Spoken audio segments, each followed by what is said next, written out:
Hello students, I am Marco Severo and this is the social media marketing course. In this lecture I'm going to discuss the recent editorial published in the Consumption Markets and Culture journal, where the authors discuss digitalized markets in a broader sense, and in a specific sense they present some characteristics of social media. So what are the outline of digitalized markets? The digitalization has increasingly come to affect society at large, and the consequences of digitalization for marketing and consumption are now receiving attention. To date, however, the question of how digitalization influences markets in a broader sense has not received the same kind of attention. All markets are to some extent digitalized as they involve economized exchanges, which require the translation of values into some form of price. As digitalization becomes increasingly important and prevalent in a wide range of markets, there are opportunities to investigate really existing digitalized markets. And there are three general starting points for explorations of digitalized markets. First, they are seen as plastic phenomena. They can be changed, but can also retain their new form function at least for some time.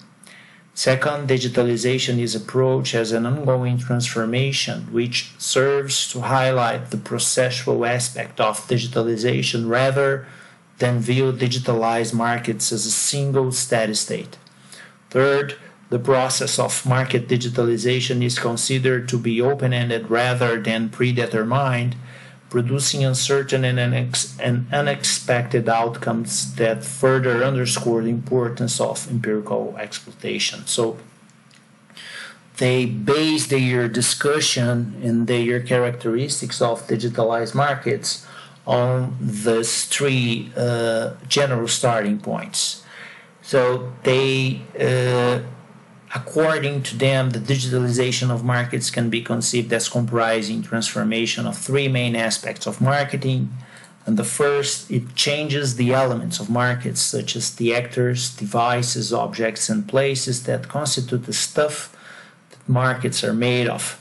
Second, digitalization alters market processes or developmental event sequences by changing the activities that perform the market and thus how markets develop and take form. And third, digitalization has implications for the overall forms that markets assume in terms of how market elements and processes are linked and organized. So there are these are the three main aspects that they are going to detail before presenting the articles on this special edition. Okay, so digitalization has gentle consequences in markets. It affords new abilities to some entities while it renders other entities less capable.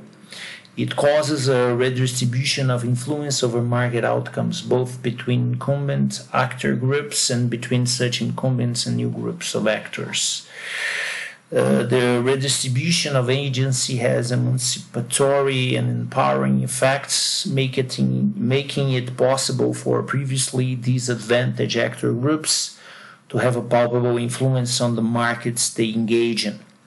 And market digitalization involves the transformation of traditional market actors like consumers who become differently equipped and empowered.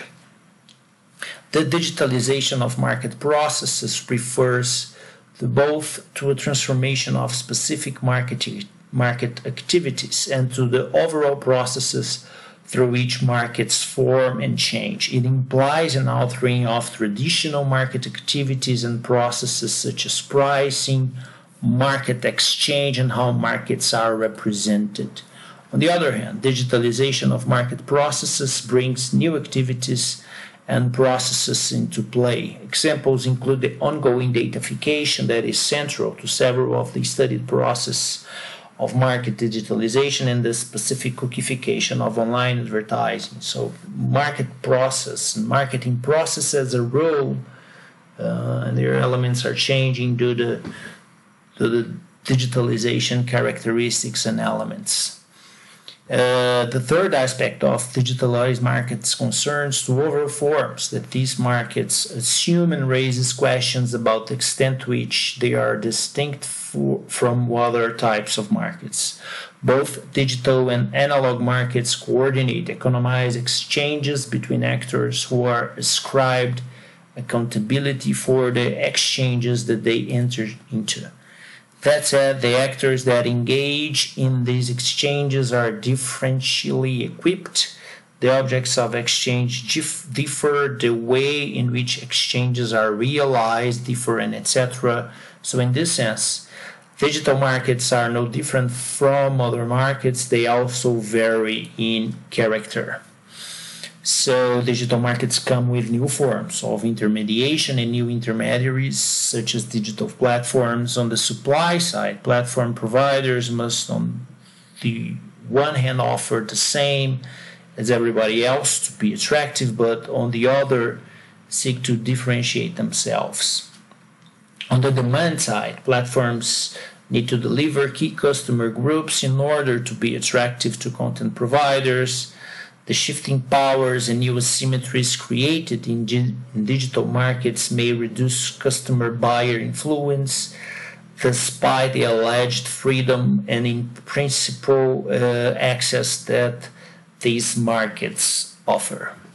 So there you are. It's an important editorial to readers comprehend how digitalization is changing market elements and marketing elements and process. Thank you very much.